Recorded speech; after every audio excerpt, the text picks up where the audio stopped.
मैं विकास विश्वकर्मा आप सबका स्वागत करता हूं हमारे यूट्यूब चैनल में, जिसका नाम है विकास स्टडी पॉइंट। सो फ्रेंड्स, ये जो वीडियो है ये है न्यायपालिका का सेकंड पार्ट, ठीक है।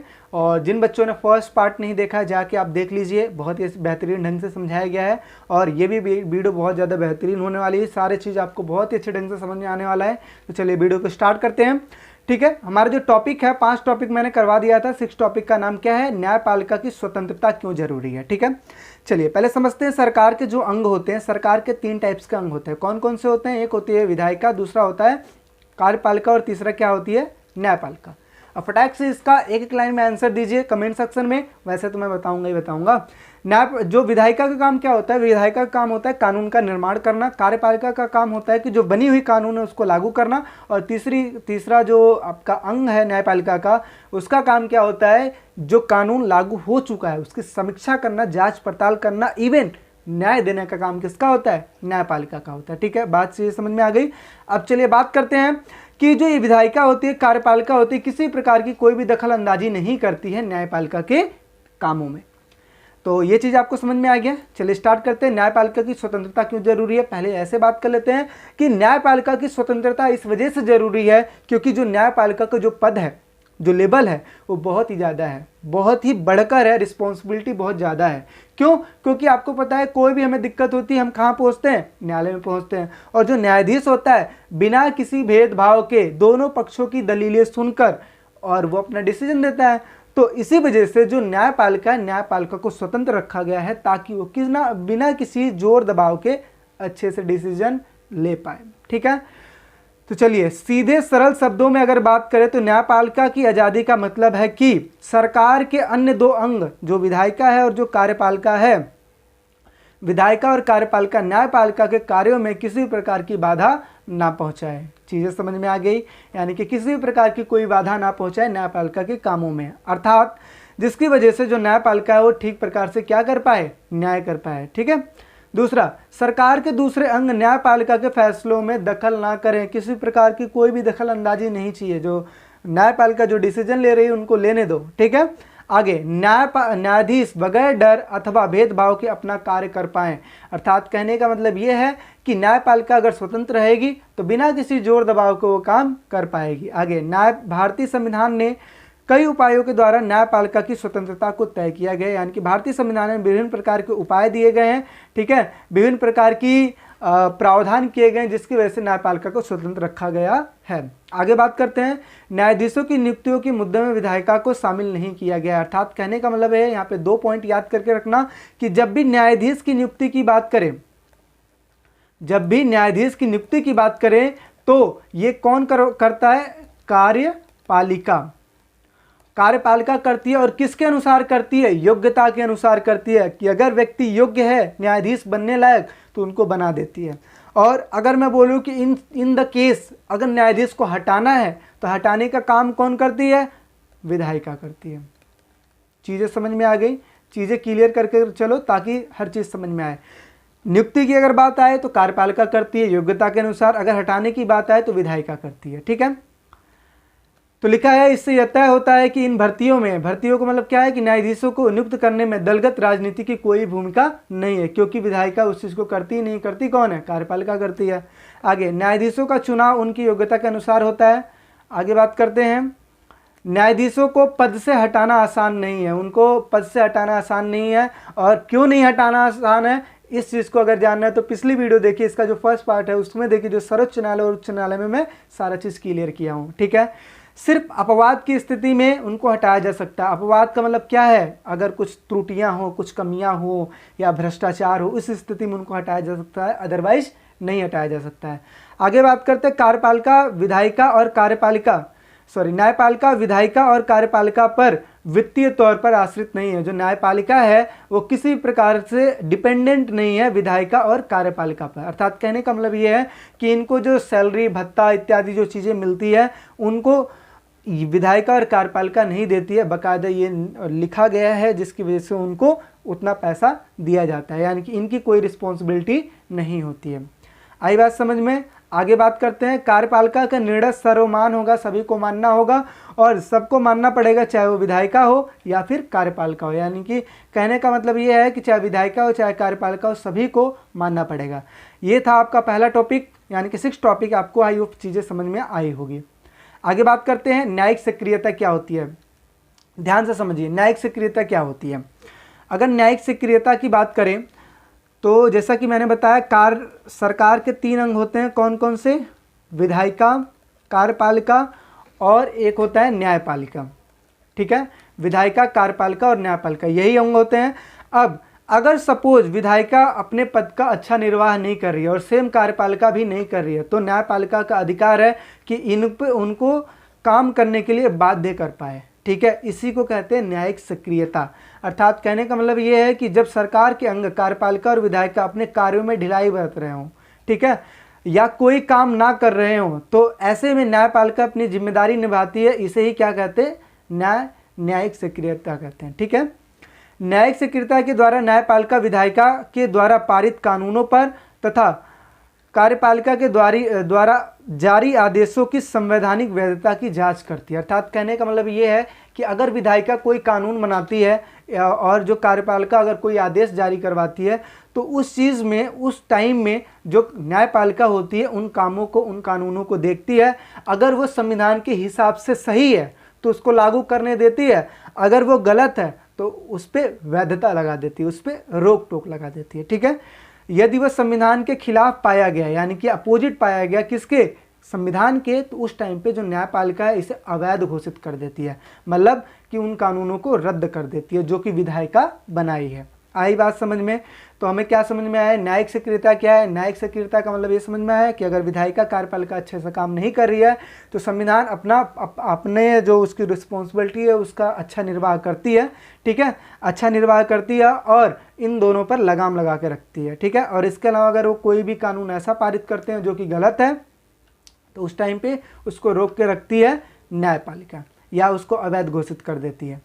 आगे बात करते हैं कि भारत में न्यायिक सक्रियता का मुख्य साधन क्या है, यानी किस हिसाब से न्यायिक सक्रियता लगाई जाती है। तो जनहित याचिका, बहुत ज़्यादा इंपॉर्टेंट क्वेश्चन है। जनहित याचिका, ध्यान से समझिए कि भारत में न्यायिक सक्रियता का मुख्य साधन जनहित याचिका है। जनहित याचिका क्या होती है? जनहित याचिका वो याचिका होती है जो स्वयं व्यक्ति जाकर अपने मुकदमे का सुनवाई, मतलब वो दायर नहीं करता, बल्कि कोई दूसरा व्यक्ति उसके मुकदमे को दायर कर सकता है।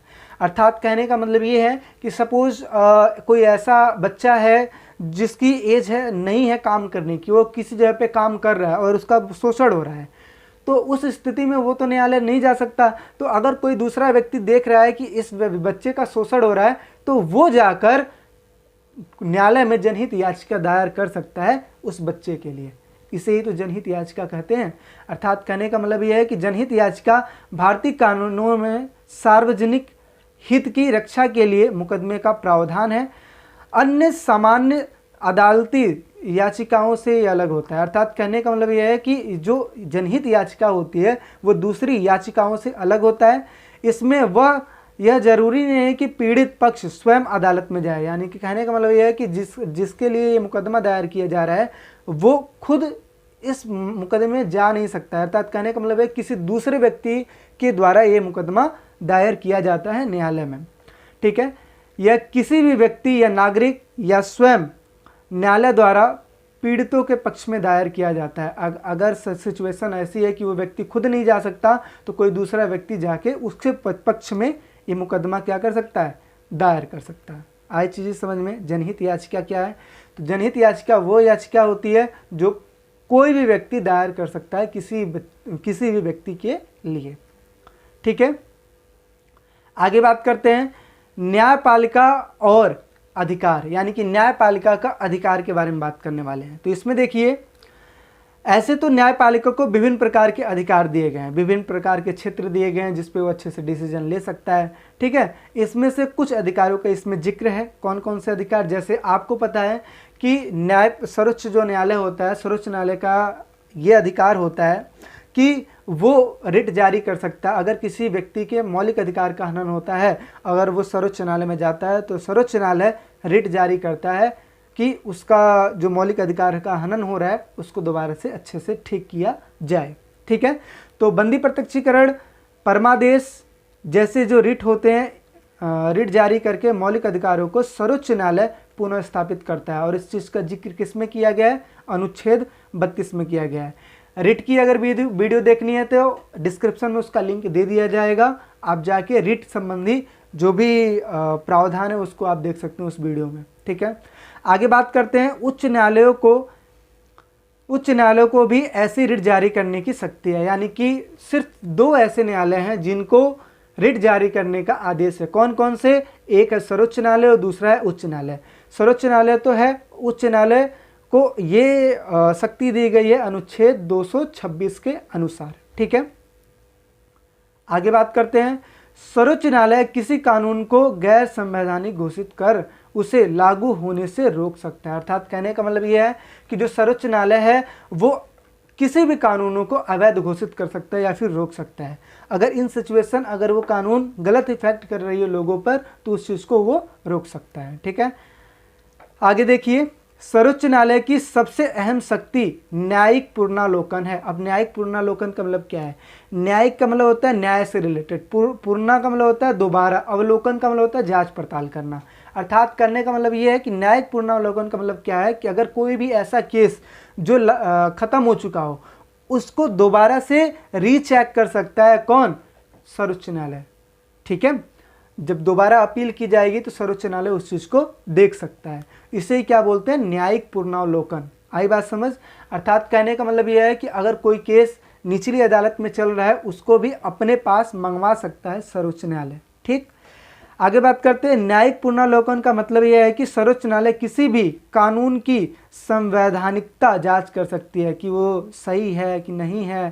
ठीक है, अगर वो संविधान के प्रावधानों के विपरीत हो तो उस स्थिति में गैर संवैधानिक घोषित कर देता है, यानी कि उस कानून को गैर संवैधानिक घोषित कर देता है। तो ये हो गए कुछ अधिकार जो हैं न्यायपालिका के। आई होप चीज़ें आपको समझ में आई होंगी। अब इस चैप्टर का लास्ट टॉपिक का बात करने जा रहे हैं। ठीक है, क्या है आपका टॉपिक? न्यायपालिका और संसद। इस चैप्टर का लास्ट टॉपिक है। ध्यान से देखिए इसका मतलब क्या है। अब इसका कहने का मतलब ये है कि जो न्यायपालिका है वो संसद, आपस में इन दोनों के बीच कैसा रिलेशन है, अच्छा है कि बेकार है। तो ध्यान से समझिएगा कि ये जरूरी नहीं है। सरकार के 3 अंग कौन कौन से हैं? दोबारा से बताओ।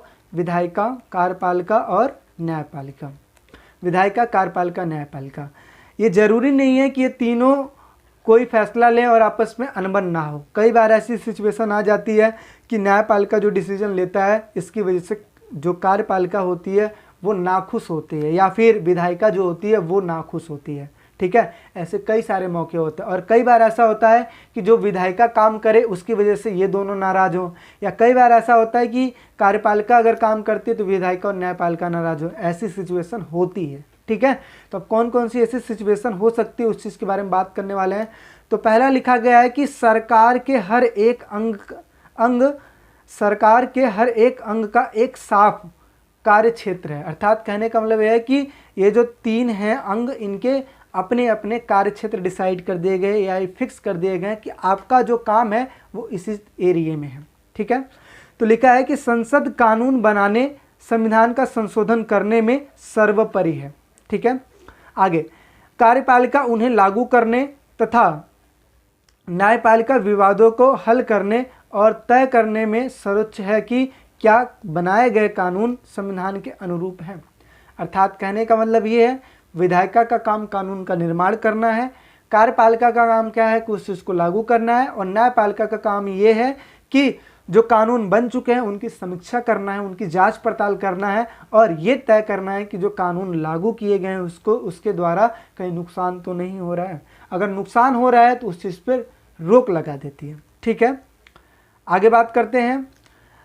संसद और कार्यपालिका के मध्य विवाद के केंद्र। कई ऐसे मौके आए हैं जिनमें संसद और जो कार्यपालिका है, संसद का मतलब विधायिका और जो न्यायपालिका है, इन दोनों के बीच अनबन हुए हैं। कई सारे ऐसे मौके आए हैं। अब कौन कौन से आए देखते हैं।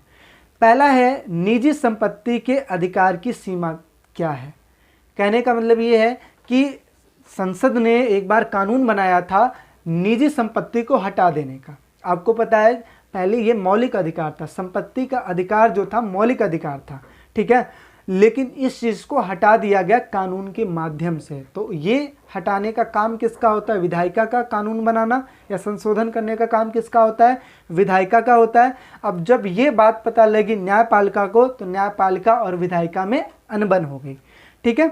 अच्छा, दूसरा, मौलिक अधिकारों की सीमाएं और प्रतिबंधित तथा खत्म करने की संसद के पास शक्ति का दायरा क्या है? अर्थात कहने का मतलब ये है कि जो आपका मौलिक अधिकार है, मौलिक अधिकार पे सीमा लगाना या प्रतिबंध लगा देना, या फिर आप बोल सकते हो उसको खत्म करने का जो दायरा है विधायिका का वो कितना है, ये तय करना।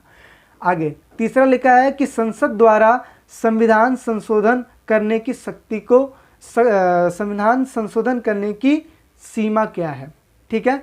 और चौथा लिखा है कि क्या संसद नीति निर्देशक तथ्यों को लागू करने हेतु ऐसे कानून बना सकती है जो मौलिक अधिकारों पर प्रतिबंध लगा सकती है। अर्थात कहने का मतलब यह है कि क्या संसद कोई ऐसा कानून बना सकती है, ठीक है, नीति निर्देशक तत्व के अनुसार, जिसकी वजह से मौलिक अधिकार पर क्या लग पाए? प्रतिबंध लग पाए। यानी कि ये 4 केसेज ऐसे थे जिनकी वजह से विधायिका और न्यायपालिका में आपस में विवाद था, ठीक है। आई बात समझ में? अब इस विवाद का निपटारा कैसे हुआ? तो सर्वोच्च न्यायालय ने 1973 में एक फैसला दिया कि संविधान का एक मूल ढांचा है और संसद समेत कोई भी इस मूल ढांचे में कोई भी छेड़छाड़ नहीं कर सकता है। अर्थात कहने का मतलब ये है कि देखो, जो विधायिका का काम क्या होता है? कानून का निर्माण करना। अब सपोज कोई भी विधायिका कानून का निर्माण करती है, तब न्यायपालिका क्या करती है? उस कानून को चेक करती है कि क्या ये संविधान के अनुरूप है। अगर ये संविधान के अनुरूप रहा तो तब तो ठीक है, लेकिन अगर संविधान के अनुरूप नहीं है तो क्या करती है? उसको अवैध घोषित कर देती है। और जो मूल ढांचा होता है, मूल ढांचे का मतलब क्या है कि जिस पे संविधान टिका हुआ है, ठीक है, जिसमें अखंडता, स्वतंत्रता, मौलिक अधिकार, इन सब चीज़ों की जिक्र की गई है। तो क्या संविधान इस चीज़ को तय करता है कि जो न्यायपालिका है इस चीज़ को तय करता है कि जो भी कानून है वो जो संविधान है संविधान के हिसाब से हो, कोई गलतियां ना हो, ठीक है। तो इसी वजह से संविधान न्यायपालिका ने ये बोला है कि कोई भी अगर फैसला आप लेते हो, कोई भी कानून बनाते हो, तो इसकी वजह से मूल ढांचे को नुकसान नहीं होना चाहिए, कोई भी इसमें छेड़छाड़ नहीं होनी चाहिए, ठीक है। आगे, संविधान संशोधन द्वारा भी इस मूल ढांचे में कोई भी बदलाव नहीं हो सकता। अर्थात कहने का मतलब ये है कि अगर आपको मूल ढांचे में यानी कि संविधान के मूल ढांचे में बदलाव करना है तो ये भी प्रावधान नहीं है कि आप मूल ढांचे में बदलाव करो जो एक्चुअल में है, ठीक है। आगे बात करते हैं, जिसकी वजह से न्यायालय ने 2 प्रकार के काम किए। पहला चीज़ ये कि जब संपत्ति के अधिकार को हटाने के लिए विधायिका ने कानून बना दिया था, तो वो जब बात न्यायपालिका को पता लगी तो न्यायपालिका और विधायिका में आपस में बहस हो गई। न्यायपालिका ने एक डिसीजन दिया कि कोई भी अगर आप कानून बनाते हो, कोई भी कानून बनाते हो तो वो मूल ढांचे के खिलाफ नहीं होना चाहिए, उसी के हिसाब से होना चाहिए। तो आगे चल के न्यायपालिका ने डिसीजन ये दिया कि जो संपत्ति के अधिकार को हटाने का जो काम है ये संविधान के मूल ढांचे में निहित नहीं है, अर्थात आप क्या है इसको हटा भी सकते हो, ठीक है। तो इसी के वजह से संपत्ति के अधिकार को हटा दिया गया, ठीक है, और संपत्ति का जो अधिकार है उसको एक नॉर्मल कानून के तहत लागू कर दिया गया, ठीक है। तो यही लिखा है। और कौन से संशोधन के हिसाब से? 44 यानी कि 44वें संविधान संशोधन के हिसाब से जो संपत्ति का अधिकार था उसको हटा दिया गया था। तो ये लिखा है कि न्यायपालिका ने 2 कार्य किए। पहला, संपत्ति के अधिकार के विवादास्पद मसले के विषय में न्यायपालिका ने कहा कि यह मूल ढांचे का भाग नहीं है। संपत्ति के अधिकार को आपने हटा दिया, इसके लिए कानून आपने बना दिया, तो ये मूल ढांचे का भाग नहीं है, आप इसको हटाने का प्रावधान कर सकते हो। लेकिन अगर कुछ ऐसा काम करते हो जो मूल ढांचे के खिलाफ है तब आपको रोक दिया जाएगा, ठीक है। तो ये लिखा है कि इसलिए इस पर पर्याप्त प्रतिबंध लगाया जा सकता था। अच्छा, दूसरा इसमें क्या बोला कि न्यायालय ने यह फैसला करने का अधिकार अपने पास रखा कि मूल मूल ढांचे का भाग है कि नहीं है, या अर्थात कहने का मतलब ये है कि अगर कोई भी कानून बनता है तो यह चेक करने का काम न्यायपालिका का है कि वो कानून मूल ढांचे के अनुसार है या नहीं है। ठीक, आगे, इस फैसले के बाद 1979 में मौलिक अधिकारों की सूची से हटा दिया गया क्या? संपत्ति का अधिकार। जो संपत्ति का अधिकार है ये मौलिक अधिकार पहले था और इसको हटा दिया गया था 1979 में 44वें संशोधन के द्वारा। ठीक है, चीज़ें समझ में आ गई। आगे, इससे कभी इससे जाके क्या हुआ, जो विधायिका और जो न्यायपालिका में जो विवाद चल रहे थे, आगे चल के इनके विवादों में थोड़ी कमी आई, क्योंकि न्यायपालिका ने डिसाइड कर दिया, ठीक है, अपना अपना एरिया सबका डिसाइड कर दिया, जिसकी वजह से विधायिका और न्यायपालिका का जो दायरा था वो तय हो गया और इसी की वजह से इन दोनों के संबंधों में सुधार आया। लेकिन हम पूर्ण रूप से सुधार नहीं बोल सकते हैं, आगे चल के ऐसे कई सारे और भी मुद्दे आए जिसकी वजह से विधायिका और न्यायपालिका में आपस में अनबन होती है। आई बात समझ? तो आपसे इसमें क्वेश्चन कैसे पूछेगा? अभी तो आपने ये चीज़ पढ़ लिया, लेकिन आपसे क्वेश्चन कैसे पूछेगा? तो आपसे क्वेश्चन ये पूछ सकता है कि जो न्यायपालिका है विधायिका के संबंध बताइए, न्यायपालिका विधायिका के संबंध, या फिर ये पूछ सकता है कि ऐसे कौन कौन से मुद्दे हैं जिसकी वजह से न्यायपालिका और विधायिका में अनबन है। ठीक है, तो अभी आपको ये समझाने के लिए मैंने ये आपका पूरा चैप्टर का मतलब सारांश मैंने दे दिया है, समरी मैंने दे दिया है। आई होप चीज़ें आपको समझ में आई होगी। अब इसकी जो सीरीज आएगी क्वेश्चन आंसर की, उसमें हर एक चीज़ अच्छे से क्लियर कर दिया जाएगा ताकि एक भी आपका कोई भी टॉपिक छूटे ना। ठीक है, अच्छे से आप लोग पढ़ो, अच्छा स्कोर करो, क्योंकि आपको स्कोर ज़्यादा करना है, 100 आउट ऑफ 100 करना है। बेशक लॉकडाउन लगे ना लगे जो भी है, लेकिन आपको स्टडी करनी है, अच्छे से स्टडी करनी है और देश के लिए अच्छा काम करना है। ठीक है, चीज़ें समझ में आ गई। तो ये न्यायपालिका चैप्टर ओवर हो गया है। अगर आपको वीडियो अच्छी लगती है तो लाइक कीजिए, अपने फ्रेंडों में शेयर कीजिए और हमारे चैनल को सब्सक्राइब कीजिए। इवन आप ये भी बताइए कि जो टॉपिक मैंने पढ़ाया है या जो पीछे वीडियो मैंने बनाई है कैसा लग रहा है आप लोग को, या कुछ और करने की इसमें ज़रूरत है, कुछ और टाइप्स की इमेजेस वगैरह लाने की। हालांकि मेरे अनुसार जितनी भी चीज़ें हैं उतना मैं परफेक्ट करने की कोशिश करता हूं, लेकिन मैं ये चाहता हूं कि मैं चलूँ बच्चों के अनुरूप। बच्चों की डिमांड क्या है, क्योंकि मैं अपने अनुसार विभिन्न प्रकार के बच्चों के दिमाग सेटअप लेकर अपने माइंड में तब जाके मैं चीज़ों को करता हूँ। ठीक है, तो आपको किस अनुसार वीडियो चाहिए ये चीज़ आप बताइए। बाकी वीडियो में बने रहने के लिए धन्यवाद, और जाके आप पीछे का जो टॉपिक है, पीछे की जो वीडियो आप वो भी देख सकते हैं। बाकी मिलते हैं नेक्स्ट वीडियो में, और थैंक यू सो मच।